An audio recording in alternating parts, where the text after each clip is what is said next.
Okay po, may kumakalat na sakit ngayon. I'm sure alam nyo na. Baka pamilya nyo, tinamaan na kayo ng ubo. Sigurado, karamihan may ubo. Yung iba, ubo lang. Yung iba, lagnat. Yung iba, may sipon. Yung iba, mas malala. Yung iba, high fever pa nga, 40. Yung iba, okay lang, kinakaya nila. So, tignan natin ano ang mga possibilities. Okay? Kadalasan, 3 po yan. Okay? Pwedeng allergy, ito actually very mild lang to, baliwala lang to eh. Pwedeng sipon, mas malala, pwedeng flu, trangkaso. Okay, pagdating sa flu, pwede ka rin magpa-COVID test kung COVID or hindi. Pero halos ang gamutan, pareho na rin sa flu kasi mahina na ngayon yung COVID. So, paano natin malalaman? Ito mas serious, di ba? Mas baldado yung pasyente. So, pag flu, usually, may lagnat na mataas. Trangkaso. Pag lagnat mo mataas, 38, 39, 40, malamang flu yon. Pag meron kayong body pains, masakit ang katawan, okay, kasukasuan, flu yon. Kasi sa allergy, hindi sa sakit kasukasuan mo, allergy, wala ka ring lagnat. Okay?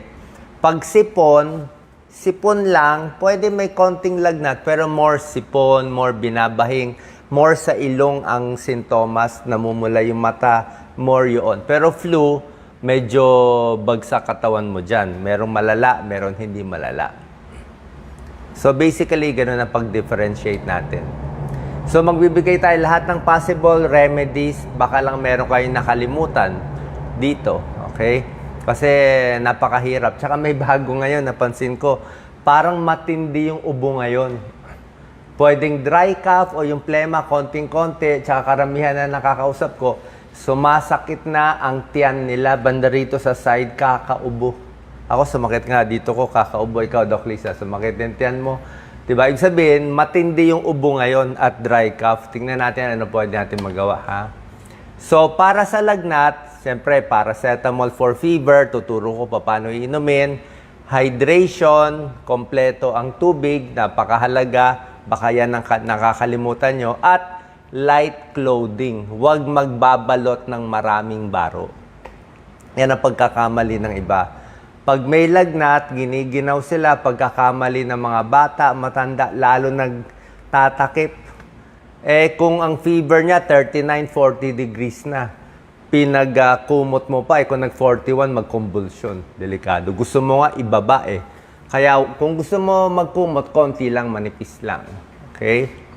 Hydration, very important. Tubig talaga. Ayan, kailangan inom ng inom. Tubig, juice, sabaw, kahit 10 basong tubig, 10 glasses of fluid in a day. The more, the better. Kasi pag maraming tubig iinumin, tanda mo, ininom mo tubig, room temperature, pag ihi mo niyan, sobrang init. Di ba? Ang init ng ihi mo. So, bawat ihi mo, bumababa ang temperature mo. Bawat inom ng tubig, bawat ihi, bababa yung temperature mo, bababa lagnat mo, kahit hindi ka umiinom ng paracetamol. Kaya hydration, napakahalaga. Diba? Kailangan mo rin tubig para mas lumabnaw yung sipon, yung ubo mo, mas mailabas mo. Diba? So, kailangan mo talaga yan. So, huwag kakalimutan yan. Tubig, light clothing. Sabihin ko pa, very important, pahinga, higa, tulog. Kung kaya mo matulog ng buong araw, diba? Let's say buong araw, pagising mo ng umaga, 8 o'clock, humiga ka na ulit. Mula 8 hanggang alas 12, humiga ka na ulit. Kain ka lang sa oras, 12 to 1. 1 o'clock, humiga ka na ulit hanggang gabi. Pag gabi, humiga ka na ulit. Wala nang galawan hanggang bukas. Kung kailan matinding-matindi, i-rest mo totally. Mas mabilis gumaling. Mas mabilis gumaling. Hindi pa ako nang bibiro. Talaga, i-easy mo lang yung katawan mo. Kasi minsan matindi.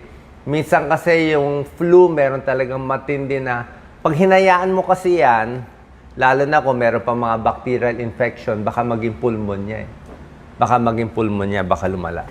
So, para sa lagnat, kailangan may paracetamol ka. Okay? Sa adults, paracetamol, acetaminophen, pareho yon 500 milligrams.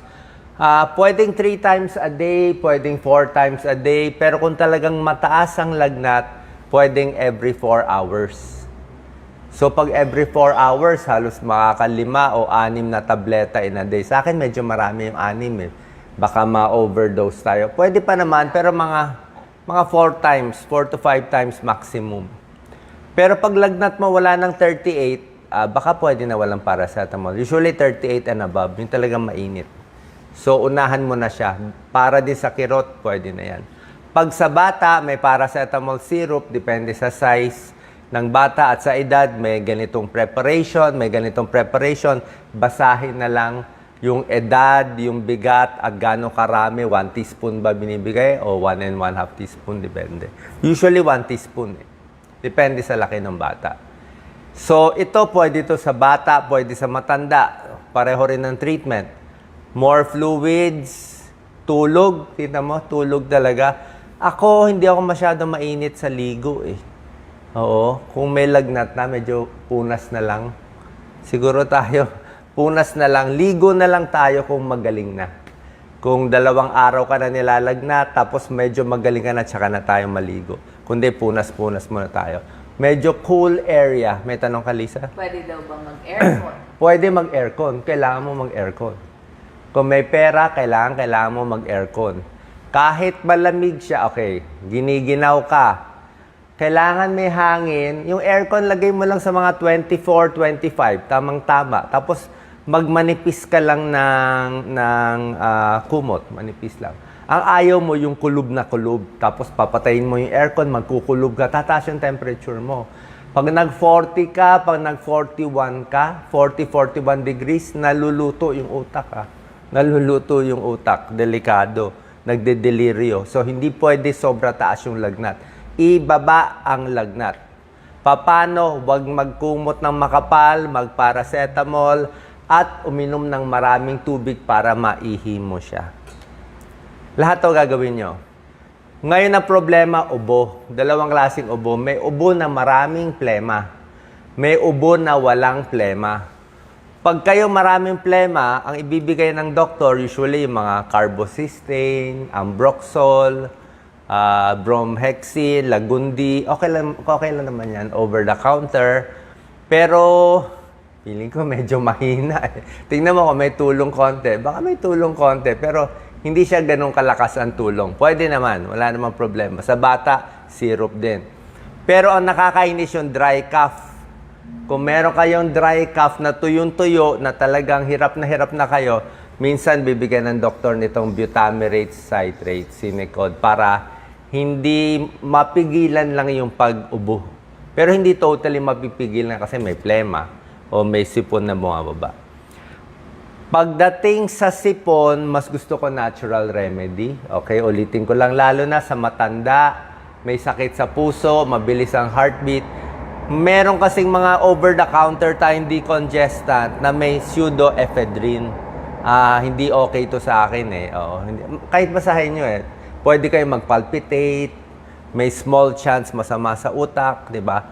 May tulong siya sa sipon, kaya lang pinapasikip niya yung blood vessel eh, kaya nababawasan yung sipon. Kaya lang, kakasikip niya, mamaya may sumikip sa ulo, sa ibang parte ng katawan.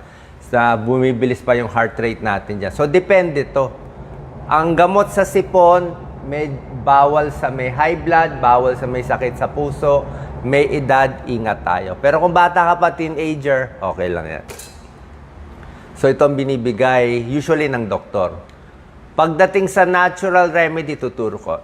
Doc Lisa, focus mo lang konti. Baka may nakakalimutan na sila. So, pain and fever, tuloy-tuloy over-the-counter paracetamol. Sa ubo, over-the-counter, sinabi ko nga, butamirate citrate. Hydration, yan, no? Tubig talaga, yan, no? Tubig. Ito, kailangan kumain pa rin. Hindi pwede hindi kakain, papakita ko mamaya. Tapos, psychological. Ito, anxiety at takot. At safety net. Ito mamaya, safety net, tuturo ko. Dapat, pag bata pa, malakas pa, sasabihin ko, okay lang yan. Tawag ka na lang after ilang days. Pero, sino ang babantayan? Nasa dulo pa eh. Nasa dulo. Unahin ko na kaya. Yan, unahin ko na. Pag itong grupo ng tao, mas babantayan mo. Nalagay ko sa dulo yung slide. Sino sila? matatanda, may hika, bantayan mo. Sabihin, may trangkaso na siya, inuubo na, nilalagnata, plus datit pang diabetic. May edad, may high blood, may sakit sa puso, may lupus, immunocompromised, may cancer, may kidney disease, buntis, high blood, may problema sa dugo, may problema sa liver, yan. So, ibig sabihin, mahina na yung katawan eh. Tapos tatamaan pa ng trangkaso, ito yung delikado. 'Di ba? Yung matatanda masyado, above 60, above 70, at yung mga bata masyado, yung mga less than 2 years old, yun ang mga binabantayan natin. Okay? Bukod dito, ito ang pinaka-issue. Mag-antibiotic ka ba o hindi? Ang problema sa antibiotic, magpapacheck up ka pa sa doktor. Kasi hindi siya allowed via prescription.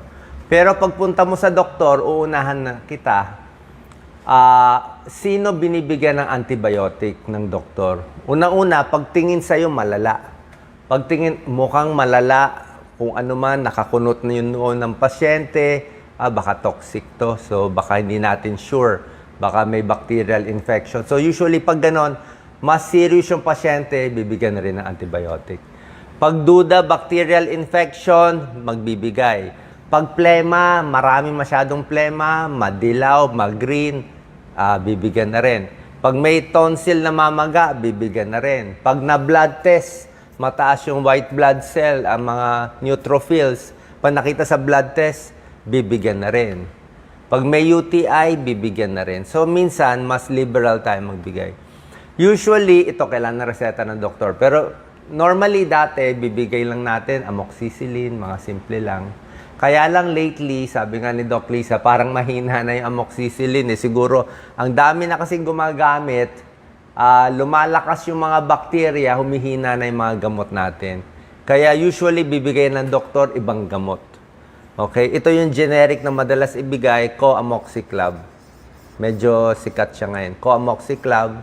Merong ganitong dose, 625 mg twice a day o 375 mg 3 times a day. Pero doktor lang magsasabi. At iinumin to 1 week, 7 to 10 days. Pag kayo nanonood lang, iinom kayo, medyo baka mamali. Baka mamali lang. 'Di ba? Pero maganda, tanong nyo muna sa doktor nyo. Sabi mo, Doc, ganito problema ko mataas lagnat ko, may plema na ako, masama pakiramdam ko, pwede na ba ako mag-antibiotic ng ganito o wag muna? Depende. Okay, so inom siya, yan, kompleto siya sa gamot, nakahiga lahat. Inom ng maraming tubig, pwedeng mga tsaa, pwede. Kahit anong tsaa, chamomile tea, honey lemon, pwede. Maraming klase, mga citrus. Gusto mo mga vitamin C rich foods. Chicken soup, may tulong. Nilagang manok. Okay, chicken soup, may tulong yan. Tapos, lalanghapin yung init. Para siyang suob Yung usok nito, aamuyin mo. Pag naamoy mo yan, magiging parang steam siya. Pwede ka maglagay ng humidifier. Gusto mo nga humidifier para medyo mas basa Pag naliligo, nagsha-shower, medyo mainit, parang sauna. Para mabasa yung ilong. Yun din ang purpose ng suob The same. Steam inhalation. Yan din ang purpose ng nebulizer, di ba? Kaya naman ang nebulize Usok din yun tubig din yun So, sa sipon, garlic, honey, well, ito naman mga natural remedy, tsaa. Ito, honey with lemon, pwede rin yan. Pag diabetic lang matamis. So, konting bawas lang. Pag diabetic, konti lang nito, more lemon lang. Huwag masyado matapang. Baka ma-ulcer kayo. Marami sumasakit ang sikmura pag may trangkaso kasi mahina ang kain Mahina kain mo, maasim tiyan mo, pwede ka magsaging. Magsaging ka, kalahating saging para lagi may laman ng tiyan. Okay, no smoking, iwas sa sigarilyo, hirap na huminga. Salt water gargle, maligamgam na tubig at asin. Kung masakit ang lalamunan, pwede yan. Controlled coughing, huwag malakas ang ubo. Huwag yung ubo na babaliktad na yung bituka. Huwag po yung gano'n. Delikado yun, Kasi lalo na pag matanda tayo, mamaya may pumutok dyan, may pumutok sa baga, sa tiyan, di mo masabi.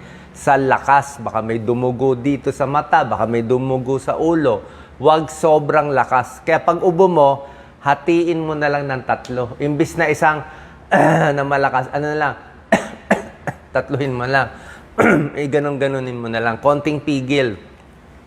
Tapos pag uubo ka ng malakas, misa nga maganda nakahawak ka sa lamesa o sa silya para yung pressure, baka maluslus eh.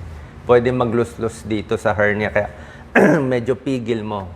Chest physiotherapy, palo-palo sa dibdib kung may plema, expectorant yung para sa ubo. Gargle, ginger, lemon water, steam inhalation, kung may plema lang siguro. Pero yung mainit na tubig, okay na yan. Bananas para sa sakit ng tiyan, para sa potassium.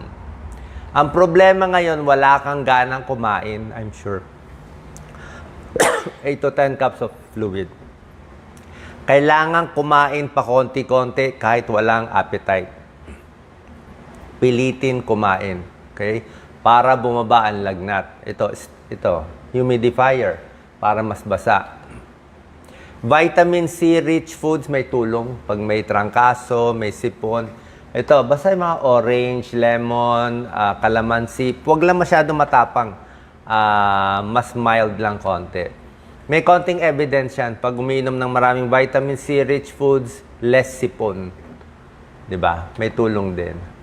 Post-nasal drip, ito isang problema ko rin. Pag post-nasal drip, pag higa mo, 2 unan. Medyo mataas. Maghanap ka ng position. Kung di ka makatulog na nakahiga, gawin mong nakakaliwa. Pag hindi ka okay sa nakakaliwa na side, ikanan mo yung side. Pag hindi ka makatulog sa left, sa right, sa up, dumapa ka na lang. Hanggang mahanap mo yung position na medyo hindi tutulo yung sipon sa lalamunan mo, kundi mangangati yan eh. Ano, humidifier, merong saline, yung ganitong saline, may mga ganitong saline para sa ilong. Ano lang yan eh, salt water lang yan eh. Nasal spray. Minsan nagda-dry. Tapos kumain lang ng kumain ng mga healthy. Monggo, nilagang manok, o kaya yung sabaw nito. May tulong tinola, pampalakas ng immune system. Kanin, malambot lang, ha? Huwag yung masyadong matigas para mabilis ang digestion. Pilitin kumain. Di pwede hindi kumain kasi wala kang panlaban. Di ba? Tsaka may konting good news, mamamayat ka konti. Gusto mo mag-diet, mamamayat ka konti. Pero may lagnat eh, may bacteria kalaban, mamamayat ka. Pero pag gumaling na kayo, huwag kayo bumawi masyado ng pagkain. Babalik lang yung timbang. So, ingat sa vulnerable group. Ito, relax. Okay? Hindi pa kayo mamamatay dyan. Ano lang yan, trangkaso lang.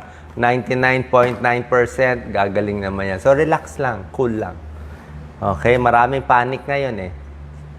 Diba? Relax muna. Wag mo na makipag-away. Makinig lang muna ng music na pinakamaganda. Higa-higa lang, lakad-lakad sa bahay, ganun.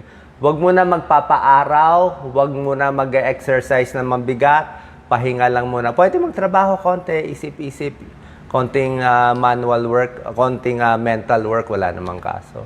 Tapos dasal lang palagi.